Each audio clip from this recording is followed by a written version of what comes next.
when you observe yourself within, you see moving images, a world of images, generally known as fantasies.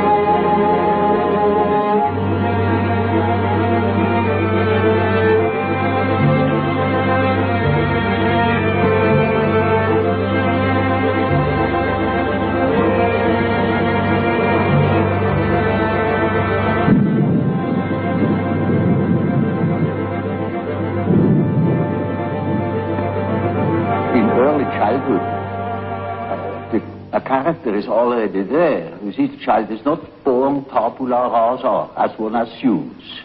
The child is born as a high complexity with existing determinants that never waver through the whole life, and that give the child his character already in the earliest childhood.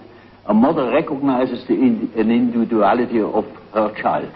And so if you observe carefully, you see the tremendous difference even in very small children. And these peculiarities express themselves in every way. So first, the peculiarities express themselves in all childish activities, in the way how it plays, in the things it is interested in. There are children who are tremendously interested in all moving things, and in movement chiefly. All the things you see that affect the body. And so they are interested in what the eyes do, what the ears do, how far you can bore into the nose with your finger, you know.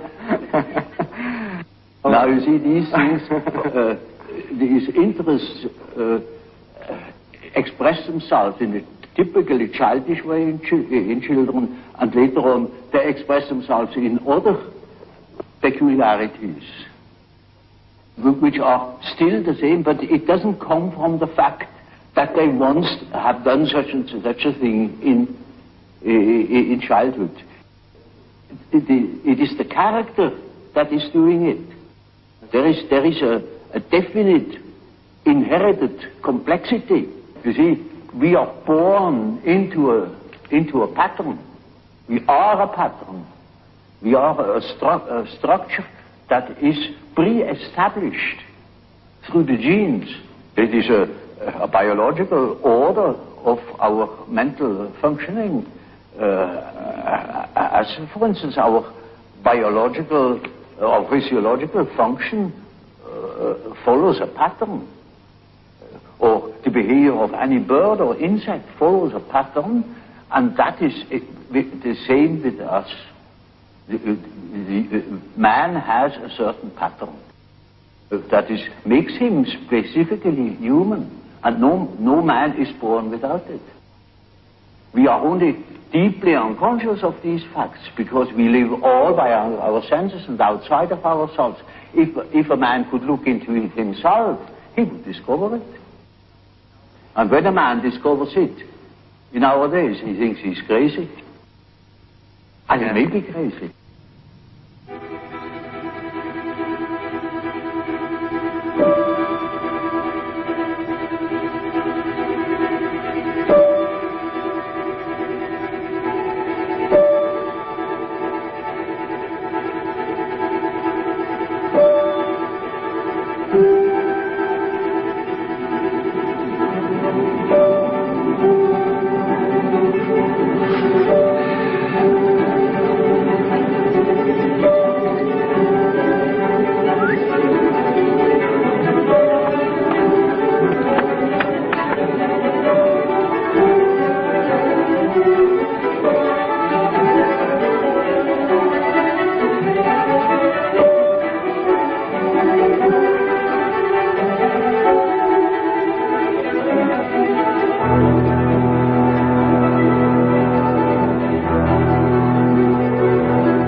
There are, of course, great individual differences. There are individuals who have an amazing knowledge of themselves, of the things that go on in themselves.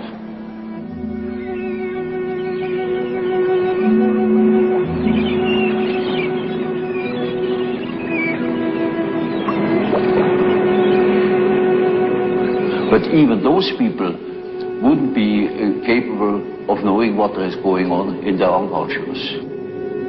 Because they are not conscious of the fact that while they live a conscious life, all the time a myth is played in the unconscious.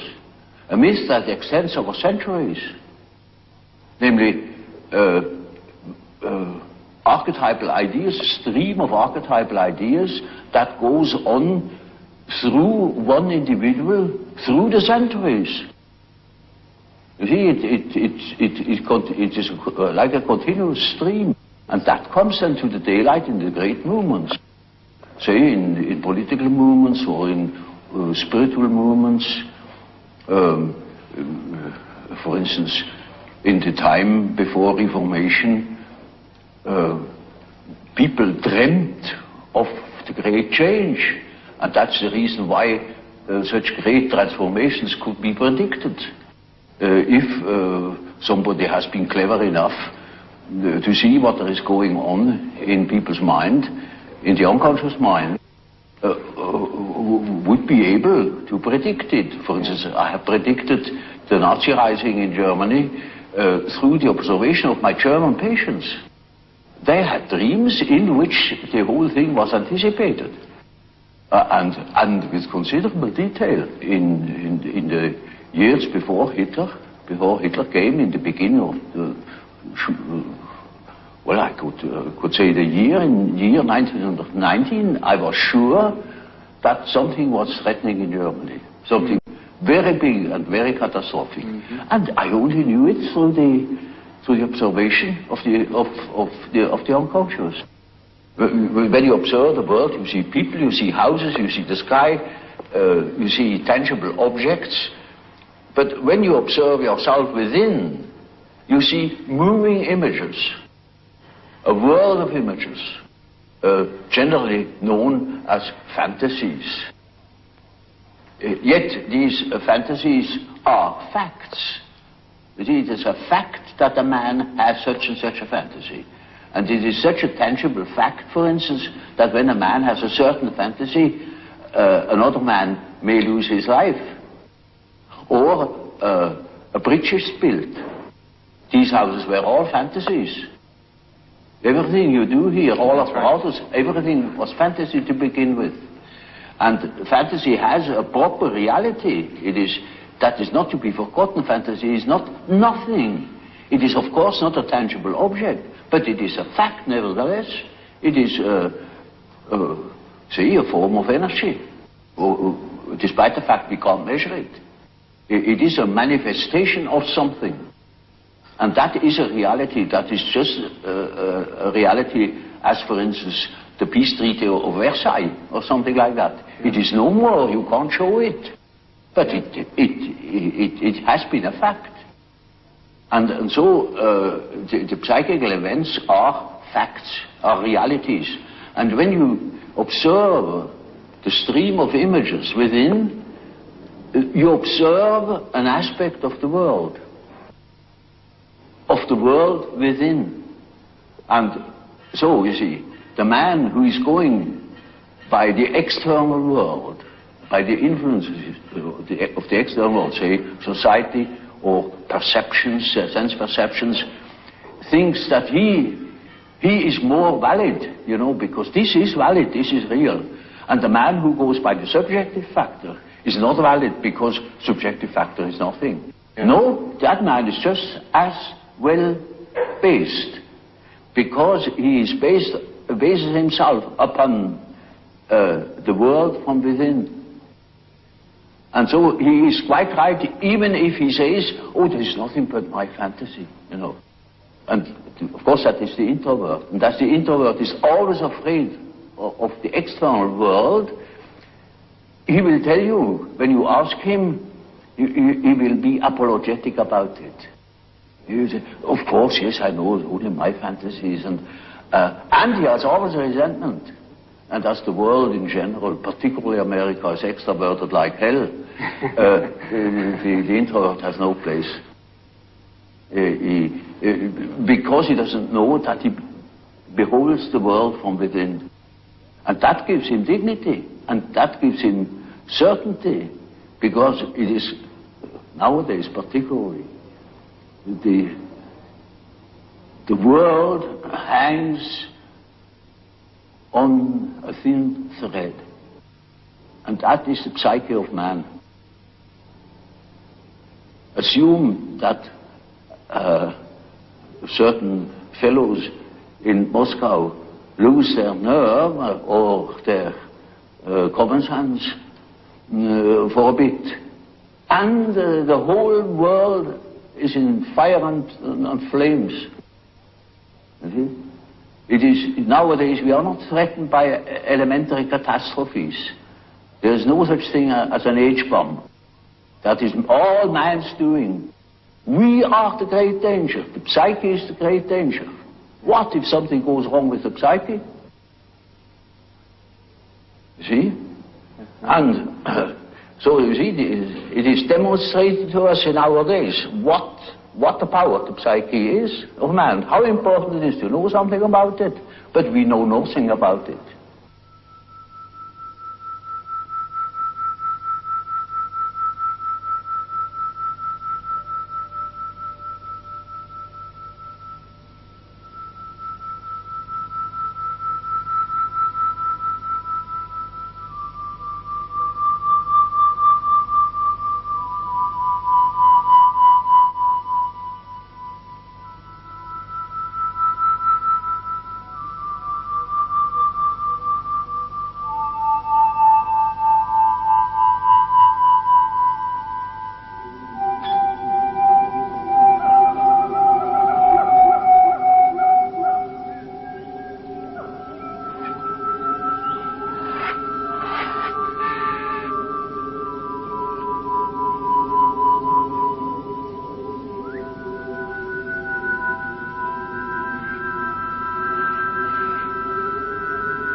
Is born with a certain functioning.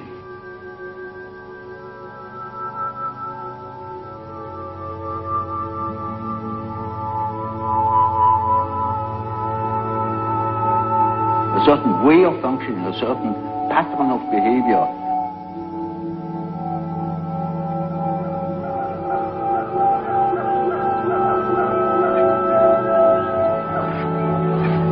And that is expressed in the form of archetypal images or archetypal forms. For instance, the way in which a man should behave is given by an archetype. And therefore, you see, the primitives tell such stories. A great deal of education goes through storytelling. You see, if you are unconscious about certain things that ought to be conscious, then you are dissociated. And then you are a man whose left hand never knows what the right is doing and counteracts or interferes with the right hand. Now such a man is hampered all over the place. Yes. American life is in a certain way so one-sided and so deracinated, uprooted, that you must have something to compensate the earth. You see, you have to pacify your unconscious all along the line, because it is in absolute uproar. So at the slightest provocation, you have a big moral rebellion in America. Look at the rebellion of modern youth in America, the sexual rebellion and all that, because the real natural man is just in open rebellion against the utterly inhuman form of life. They are absolutely divorced, you know, from nature, in a way, and that accounts for that drug abuse. I noticed with my patients, particularly with people that are in public life, that they have a certain way of presenting themselves. For instance, take the doctor.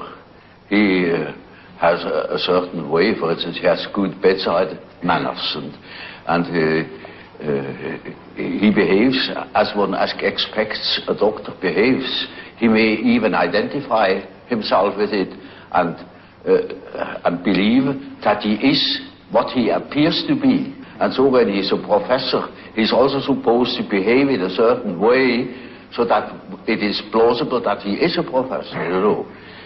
So the persona is a certain complicated system of behavior which is partially dictated by society and partially dictated by the expectations or the wishes one nurses oneself. Now, this is not the real personality, in spite of the fact that people will assure you that that is all quite real and quite honest, yet it is not. Now, such a performance, or say, the performance of the persona is quite all right, as long as you know that you are not identical with the way in which you appear. But if you are unconscious of this fact, then you get into sometimes very disagreeable conflicts. Namely, people will can't help noticing that at home, for instance, you are quite different from what you appear to be in public. And people who don't know it stumble over it in the end. They deny that they are like that, but they are like that. They are it. And then you don't know, now, which is the real man? Is he the man as he is at home or in intimate relations, or is he the man that appears in public? It is a question of Jekyll and Hyde. Often. It is such, occasionally there is such a difference that you would almost be able to speak of the double personality. And the more that is pronounced, the more people are neurotic. They get neurotic because they have two different ways. They contradict themselves all the time, and in as much as they are unconscious of themselves, they don't know it. They think they're all one. Everybody sees that they are two. And some know him only from one side, so others know him only from the other side. And then there are situations that clash, because the way you are creates certain situations with people in your relations, and these two situations don't chime in. They are just dissonances. For instance, take a singer. Yes. Who is absolutely controlling his voice. Suddenly he can't sing. Or any other, for instance, a man who writes fluently, suddenly he makes a ridiculous mistake.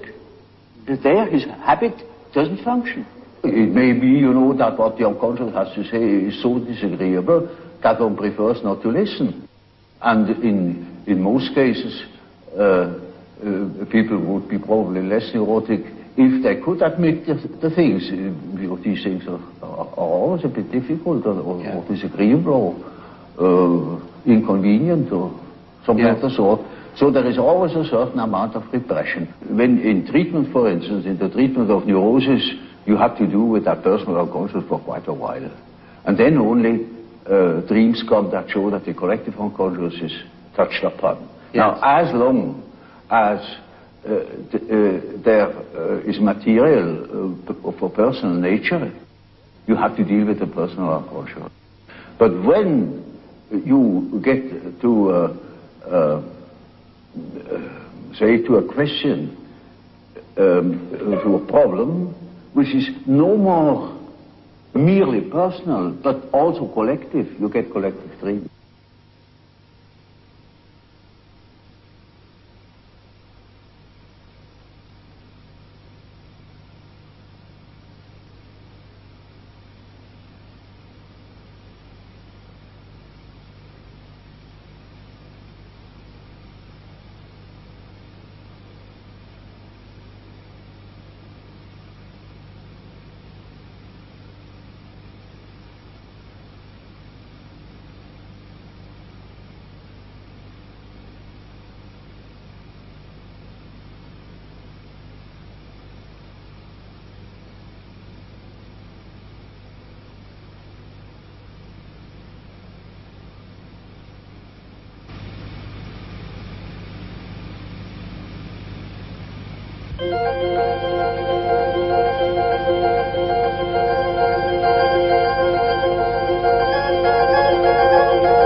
see, there is no system about it in therapy. In therapy, you treat the patient as he is in the present moment, irrespective of causes and such things. That is all more or less theoretical. There are cases who know just as much about their own neurosis as I know about it, in a way. In such cases, I can start right away with posing the problem. For instance, there is a case, a professor of philosophy, and he imagines that he has cancer. He shows me several dozen X-ray plates that prove that there is no cancer. And he says, of course I have no cancer, but nevertheless I'm afraid I could have one. You see, I have consulted so many surgeons and they all assure me there is none, and I know there is none, but I might have one, you see, and that's enough. Now, you see, such a case can stop from one moment to the other. He simply stops thinking such a foolish thing, you see. But that is exactly what he cannot do. You know it is nonsense, and why should you think it? Or what for should you think it? Well, and what is that power that makes you think such a thing? It's like a possession, you know. Exactly. It's like a demon in him that makes him think like that, in spite of the fact that he doesn't want it. You see, then we have the problem. That is the problem for an intellectual man. And then I say, now, you see, you don't know, you have no answer. I have no answer. Now what are we going to do? I say, now we must see what you dream. Because the dream is a manifestation of the unconscious side. Now he never has heard the unconscious side.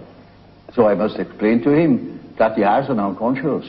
And that the dream is a manifestation of it. And if we succeed in analyzing the dream, we might get an idea about that power that makes him think like that. You see? In such a case, one can begin right away with the analysis of dreams. And in all cases that are a bit serious, mind you, this is not a simple case, this is a very serious and difficult case, in spite of the simplicity of the phenomenology, of the symptomatology. In all cases, after the preliminaries, as it were, history of the family, the whole medical anamnesis, etc., we come to that question. What is it in your unconscious that makes you wrong, that hinders you to think normally? And then we are there where we can begin with the observation of the unconscious. And then, day by day, one goes on by the data the unconscious produces. You see, we discuss the dream, and that gives a new surface to the whole problem. And he will have another dream, and the next dream gives again an answer, because the unconscious is in a compensatory relation to consciousness. And after a while we get the full picture. And if he has the full picture and has the necessary moral stamina, well, then he can be cured. But in the end it is a moral question whether a man applies what he had learned or not.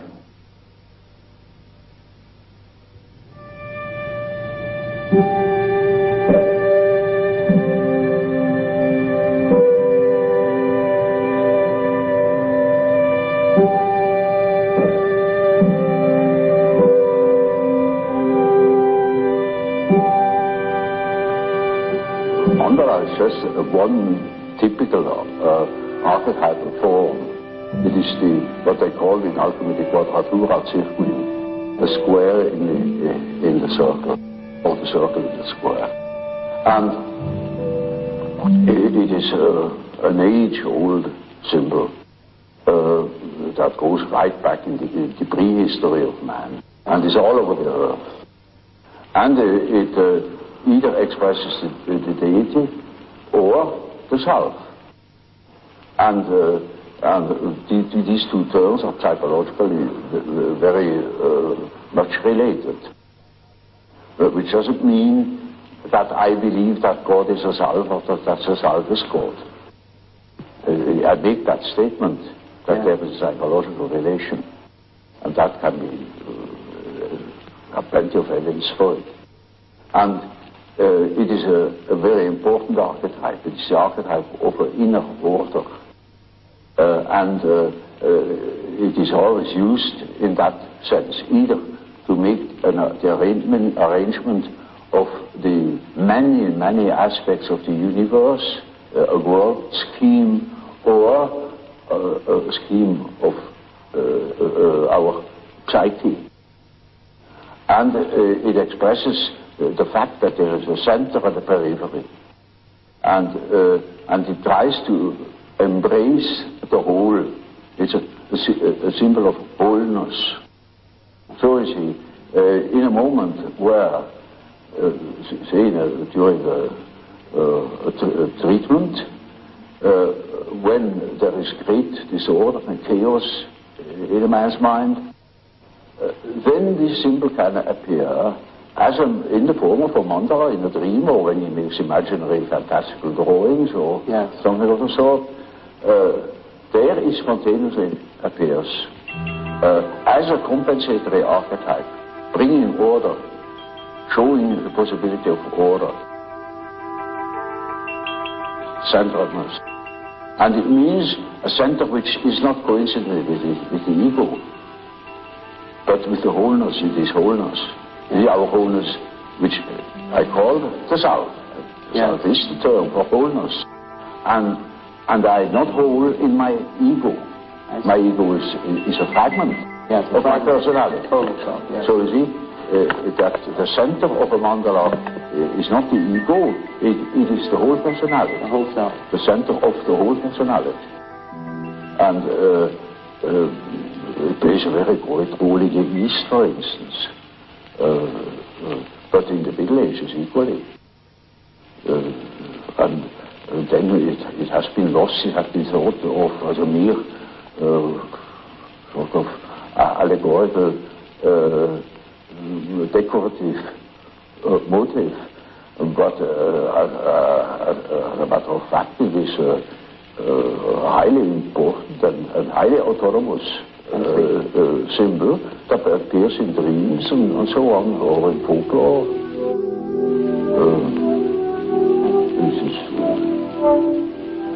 This is what could easily say the main archetype.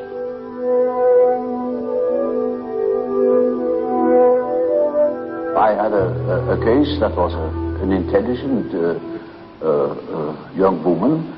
She was a student of philosophy, very good mind, where one could expect easily that she would see that I am not the parental authority.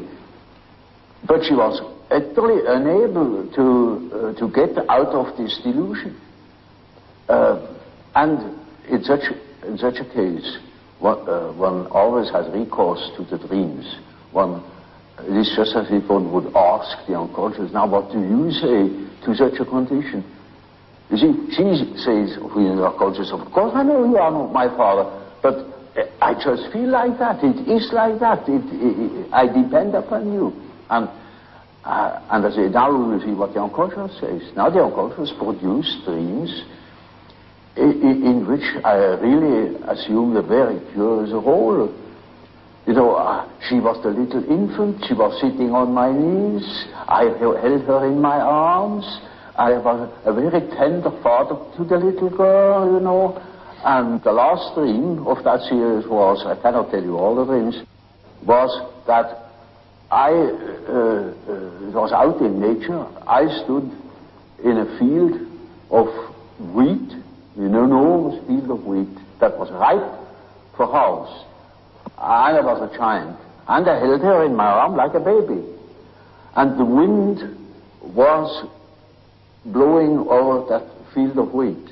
Now you know, when the wind is blowing over wheat field, these waves in the wheat field. Yes. And with these waves, I swayed like that, putting her as if it were to sleep, you know. And she felt as being in the arms of the Godhead. And I thought, now the harvest is ripe, and I must tell her. And I told her, you see, what you want and what you project into me, because you are not conscious of it, is you have the idea of a deity you don't possess. Therefore you see it in me. That clicked. Because, you know, she had a rather intense religious education. Of course, it all vanished later on. And something disappeared from her world. Her world became merely personal, and that religious conception of the world was non-existent, apparently. And so she certainly became aware of an entirely heathenish image that comes fresh from the archetype. She had not the idea of a Christian God or of an Old Testament Yahweh. It was a heathenish God, you see, a God of nature, of vegetation. He was the wheat himself, he is the spirit of the wheat, the spirit of the wind. And she was in the arms of that Numen. No. Now, that is the living experience of an archetype. Now, that made a tremendous impression upon that girl, and instantly it clicked. She saw what she really was missing, that missing value, that was in the form of a projection in myself and made myself indispensable to her. Yes. Now that is a luminous experience, you see. And that is the thing that people are looking for. An archetypal experience that gives them an incorruptible value. You see, they depend upon other conditions, they depend upon their desires, their ambitions, depend upon other people, because they have no value in themselves, they have nothing in themselves, they are only rational, and they are not in the possession of a treasure that would make them independent. But when that girl can hold that experience, then she doesn't depend anymore. She cannot depend anymore because that value is in herself. And that is a sort of liberation. And that is, of course, makes her complete, you know. Inasmuch as she can realize such a luminous experience, she is able to continue her path, her way, her individuation. The acorn can become an oak and not a donkey. Nature will take her course. She will become that which she is from the beginning.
that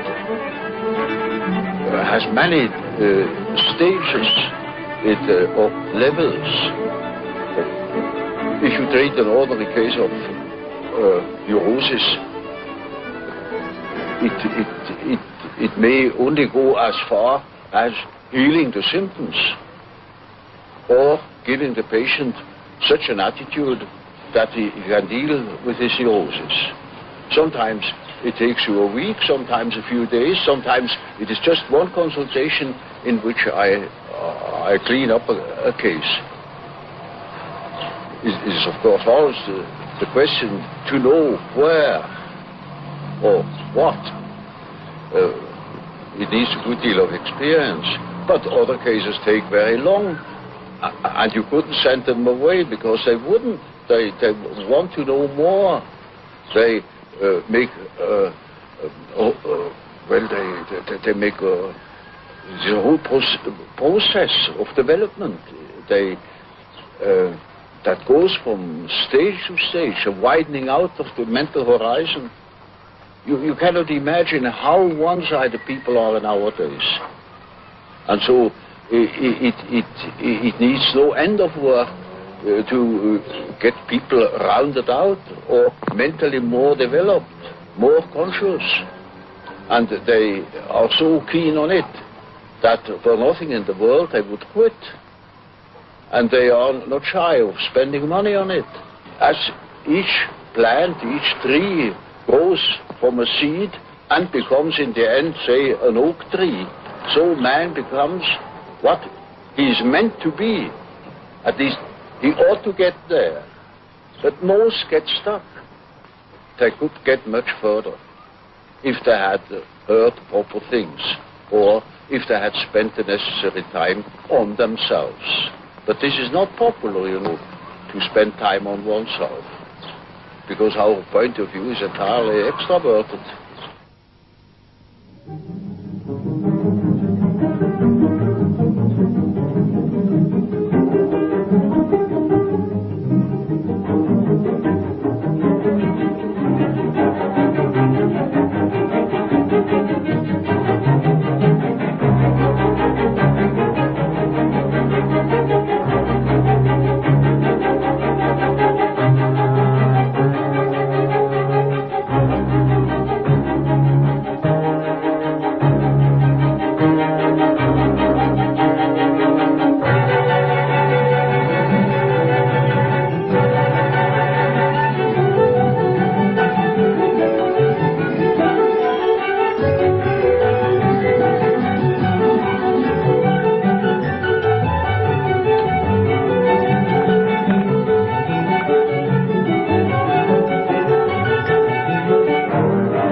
Is a pronouncing of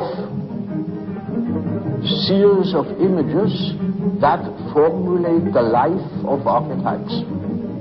And so the statements of every religion, of many poets and so on, are statements about the inner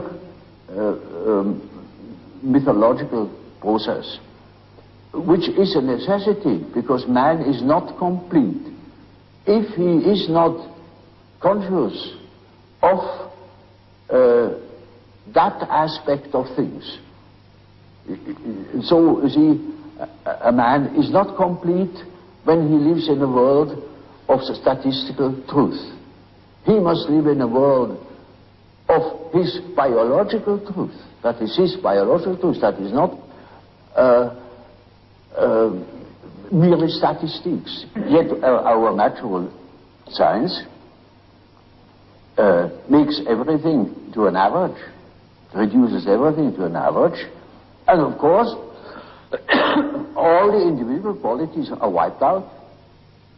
That of course is most unbecoming, it is unhygienic, it deprives people of their specific values, where they are individuals. It deprives them of the most important experiences of their life, where they experience their own value, the creative background of their personality. And we think we are able to be born today and to live in no myth, without history. That is a disease. That's absolutely abnormal, because man is not born every day. He is once born in a specific historical setting with the specific historical qualities, and therefore he is only complete when he has a relation to these things. It's just as if you were born without eyes and ears, when you are growing up with no connection with the past. From the standpoint of natural science, you need no connection with the past. You can wipe it out. And that is a mutilation of the human being.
The whole personality of man is indescribable. His consciousness can be described. His unconscious cannot be described, because the unconscious, as I must repeat myself, is always unconscious. And it is really unconscious. It really does not know it. And so we don't know our unconscious personality. We have hints, we have certain ideas, but we don't know it really. Nobody can say where man ends. That is the beauty of it, you know. Yeah. It's very interesting. Yeah. The unconscious of man can reach God knows where. There we are going to make discoveries.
Lawrence van der Post is a man of many accomplishments.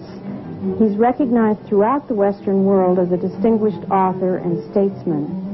Perhaps he is most well known for his successful efforts to preserve the life and the culture of the Bushmen of the Kalahari.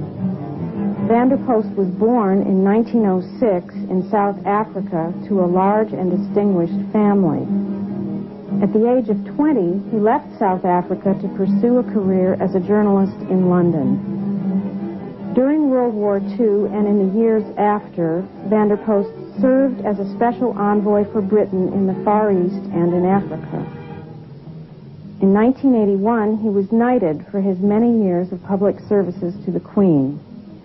In this conversation, we hear how van der Post came to know C.G. Jung of Switzerland. He speaks of the value of Jung's discoveries for the evolution of the modern world.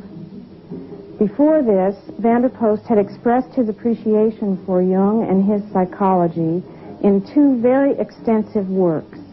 One, a feature-length film on Jung's life, which van der Post wrote and produced for the BBC, and the other, a poetic and candid biography of Jung published in 1975.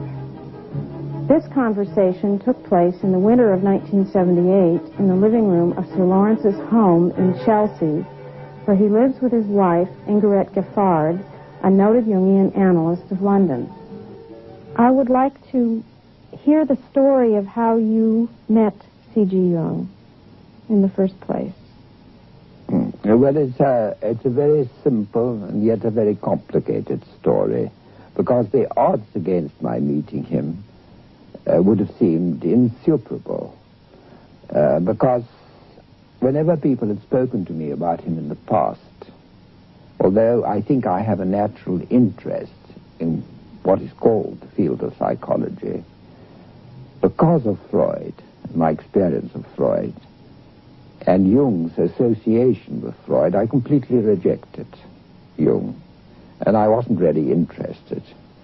And then I came back from about 11, 12 years of continuous war, and I was still technically in the British Army, and I just dropped my uniform in London, and I went to Zúrich, where my wife happened to be working at the time with Freddie Meyer and Tony Wolff in particular, and to a certain extent with Emma and C.G. Jung.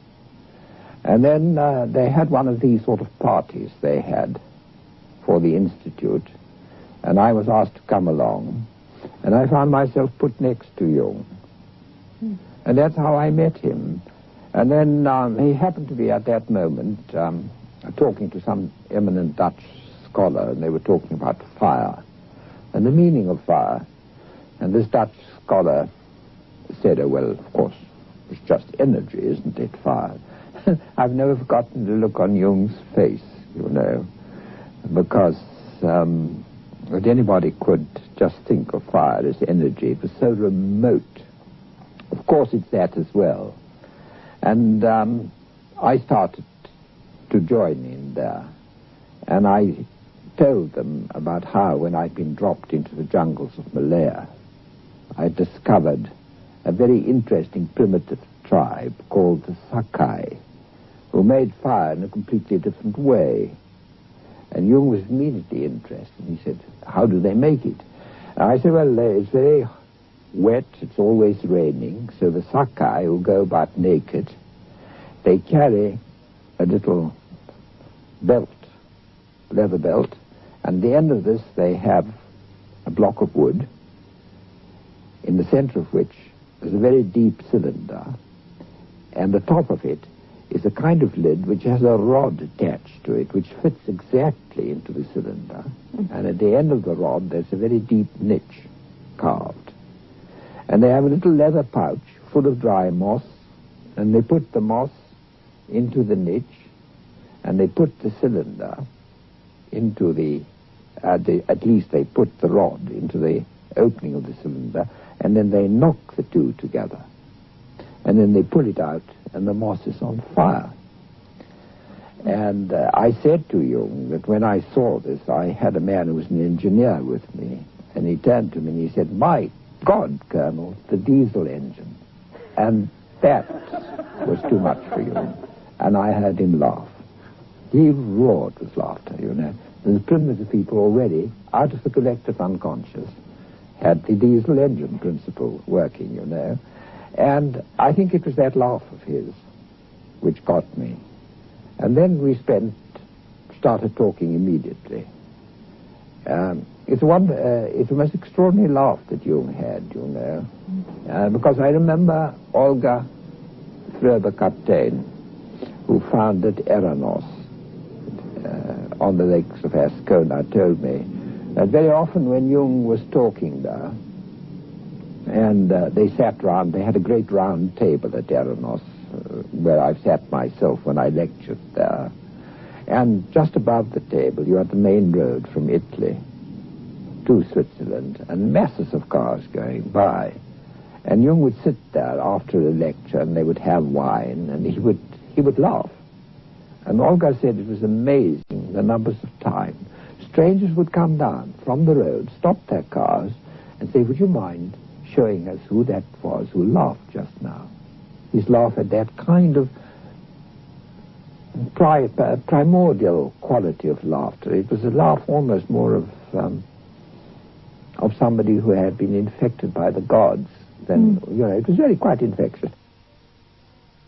You know, I'm very interested in the fact that he had important and deep relationship with women.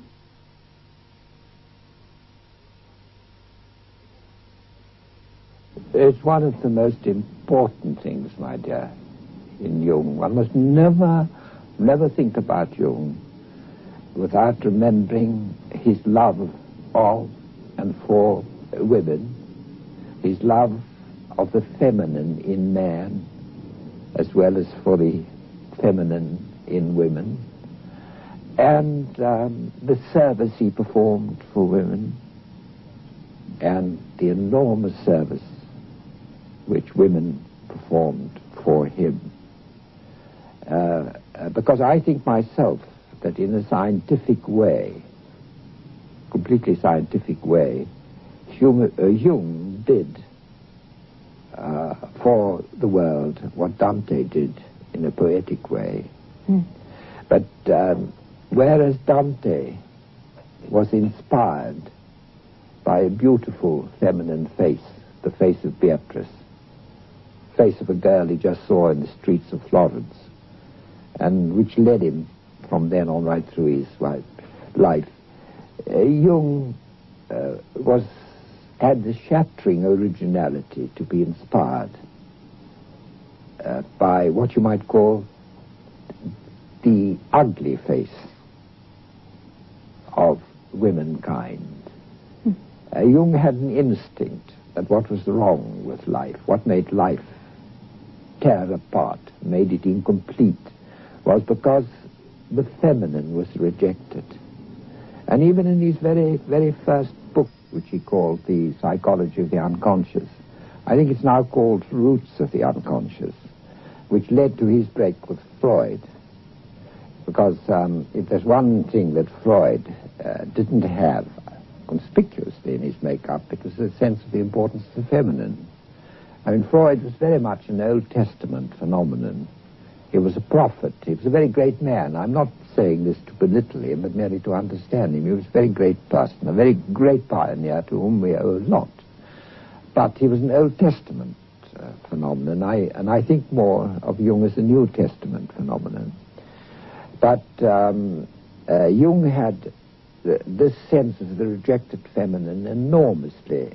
When you go back into his life, and particularly if you go into the case histories which he's left behind in the Burgholtzi, which I've done, it's very, very interesting to me how most of the cases that really gripped him were the cases of women who had gone, as they called it then, insane.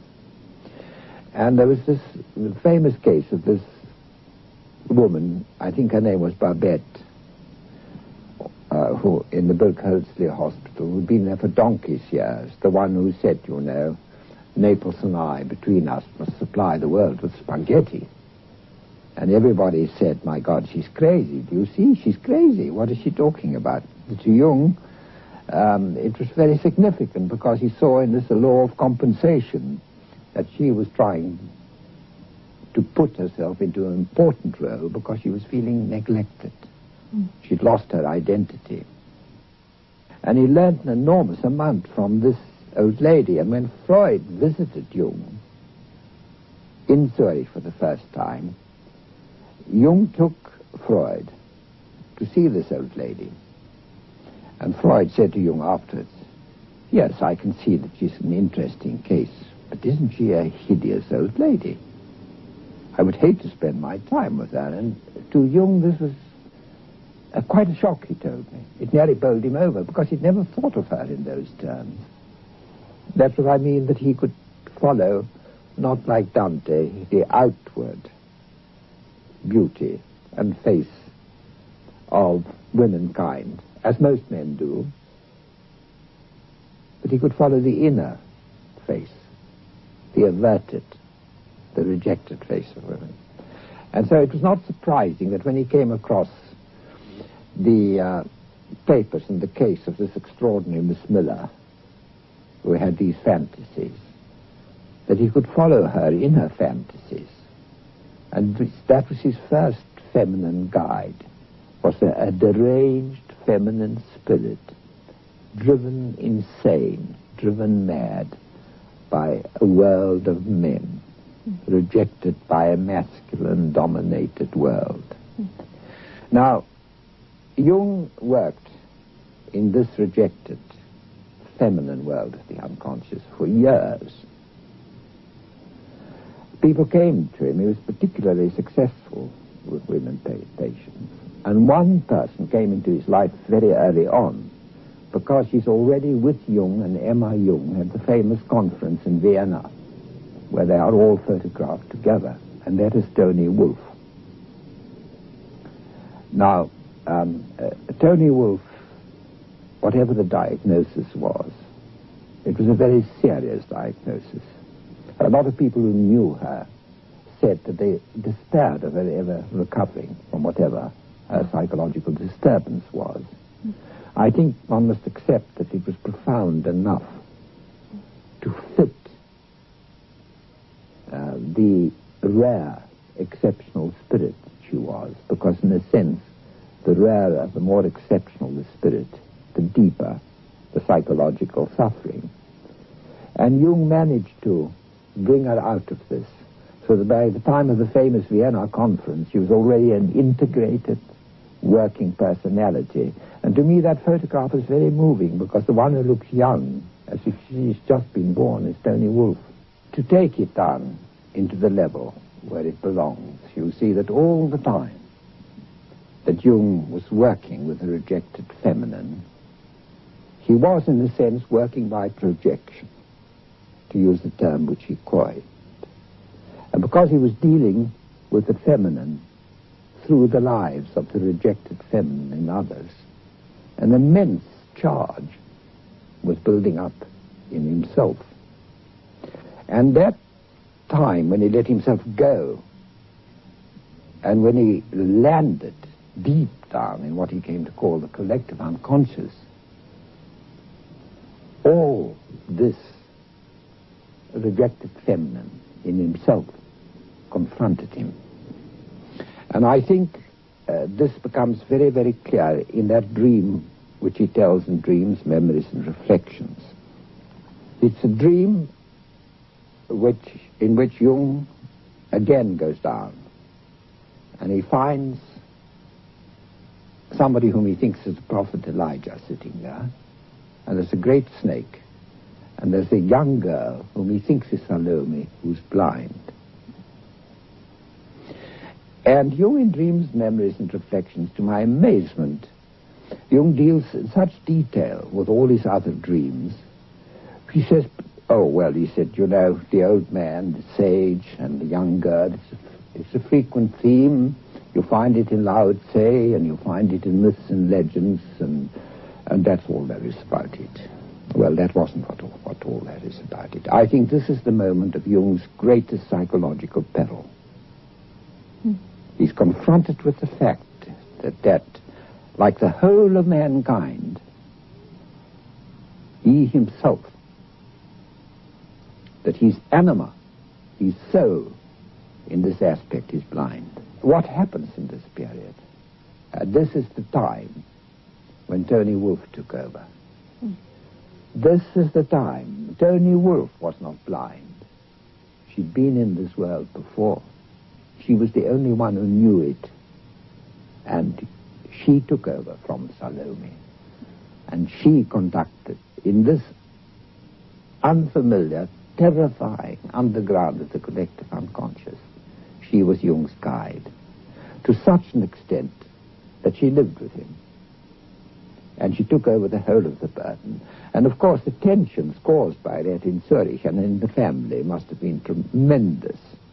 But it was done quite openly, lived out quite openly. And I don't think that if it had not been for Tony Wolff, that Jung really could have survived and could have done the work on the collective unconscious in the manner that he did it, that we all owe it. This is a debt that we owe Tony Wolff, and the only way to repay it to somebody who's dead is to talk about it and to give it decent recognition.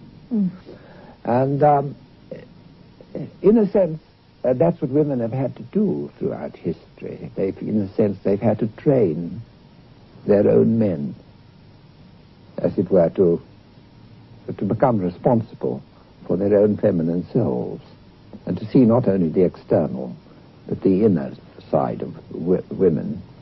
And Jung himself had the greatness to prepare the reflection of himself, because that was what Tony Wolff was, and what these rejected women were, to train himself for this moment so that he would have an instrument at his side to complete the work which men and women have to do between them on earth. And I think that's very, very, that to me is one of the most important accomplishments of Jung, which led to this discovery then of the masculine in the feminine, of the animus and the anima, and that for the first time on earth now, instead of men being just a twosome or being a threesome, we're a foursome. We're so much stronger. The square is there. The masculine within the feminine and the feminine within the man. There are four. And therefore I think it makes the relationships between men and women much more difficult because they're more complex, but also makes them more meaningful and the potential infinitely greater. And to me, perhaps one of the most moving things of all is that Mrs. Jung, Emma Jung, said to a close friend of mine just before she died that she had never ceased to be grateful in her life for Tony Wolff, because Tony Wolff was able to do for her husband something that she could not have done. Jung wrote, "I cannot define for you what God is. I cannot tell you even that God is. But what I can say is that all my work has scientifically proved that the pattern of God exists in every man, and that this pattern has at its disposal the greatest transforming energies of which mankind is capable."